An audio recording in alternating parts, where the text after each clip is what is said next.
Assalamualaikum warahmatullahi wabarakatuh. Nama saya Winderi, jabatan Sekretaris PKPSDM Kabupaten Sleman.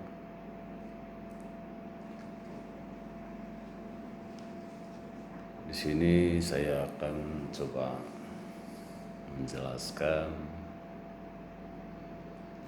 pimpinan wawasan kebangsaan berdasarkan Pancasila. Kenapa hal ini sengaja kita buat? Karena dari hasil pelajaran dari Pak Arifano, MSI, dan video ini pun akan kami tujukan dengan Pak Arifano. Adapun yang akan saya angkat yaitu salah satu identifikasi permasalahan di lingkungan yang kantor saya pimpin, yaitu dalam hal disiplin. Kenapa saya mengangkat isu disiplin? Karena disiplin itu titik tolak dari awal segala kita bekerja, menurut saya. Memimpin wawasan kebangsaan berdasarkan Pancasila. Saya jelaskan sedikit bahwasanya bentuk seorang pemimpin wawasan kebangsaan berdasarkan Pancasila adalah seorang pemimpin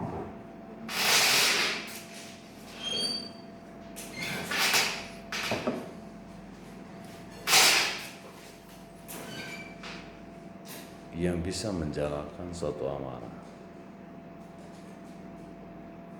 berdasarkan Pancasila dan Undang-Undang Dasar 1945 yang sudah diamandemen sampai amandemen keempat. Kepemimpinan itu sendiri adalah sebuah cara di mana seorang pemimpin itu bisa merangkul atau mengajak atau mempengaruhi serta teman-teman atau kawan-kawan di lingkungan lembaga atau badan yang dia pimpin untuk mencapai suatu tujuan organisasi tersebut. Masa sesuai dengan isu yang akan saya angkat, yaitu ke masalah disiplin.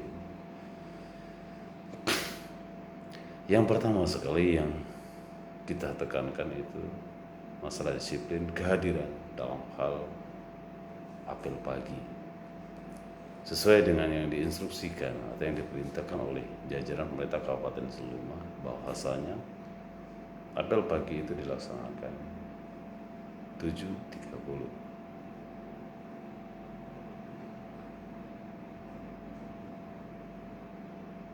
dan mulai sekarang diberlakukan fingerprint untuk mengaktifkan dari sisi disiplin pegawai negeri sipil, karena berkaitan dari fingerprint itu sendiri akan berkaitan dengan tunjangan penghasilan pegawai negeri sipil atau itu dari sisi disiplin. Dari sisi yang lain sangat penting itu disiplin, ya. Di dalam penataan kepegawaian ada juga yang dikatakan disiplin ilmu. Dalam penataan kepegawaian, kenapa kita perlu disiplin ilmu? Dari basis pendidikan pegawai negeri sipil yang sejogjanya, yang seharusnya itu linear dengan tempat tugas. Supaya kenapa? Mereka lebih memahami tusi masing-masing atau dalam bekerja mereka lebih cepat memahami akan satu pekerjaan.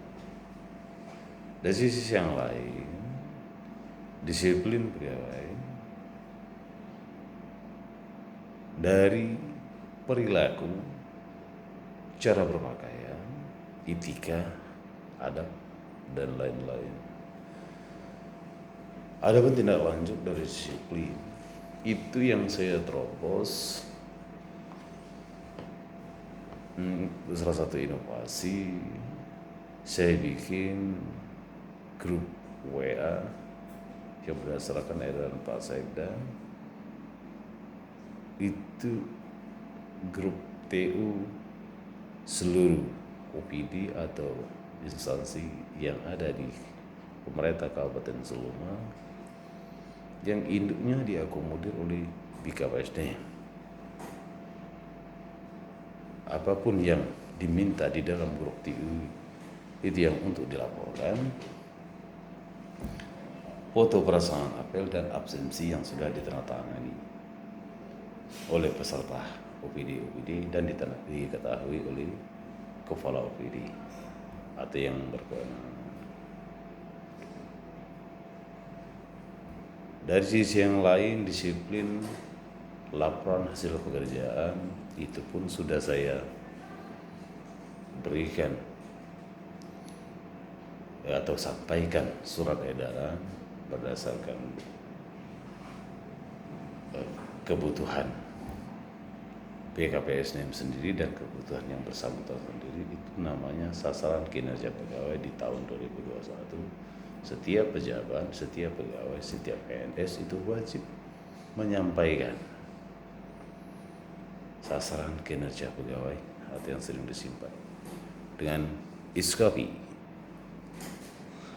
Karena salah satu bukti mereka bekerja itu ada sasaran kinerja yang dicapai. Dari sisi yang lain, masalah disiplin itu kita selalu mengamati perilaku PNS baik di dalam jam dinas maupun di luar jam dinas. Tindak lanjut dari perilaku PNS itu yang kita lakukan, salah satunya saya bentuk tim disiplin yang orang-orangnya terdiri dari diketuai oleh Pak Sekda dan anggotanya asisten 2,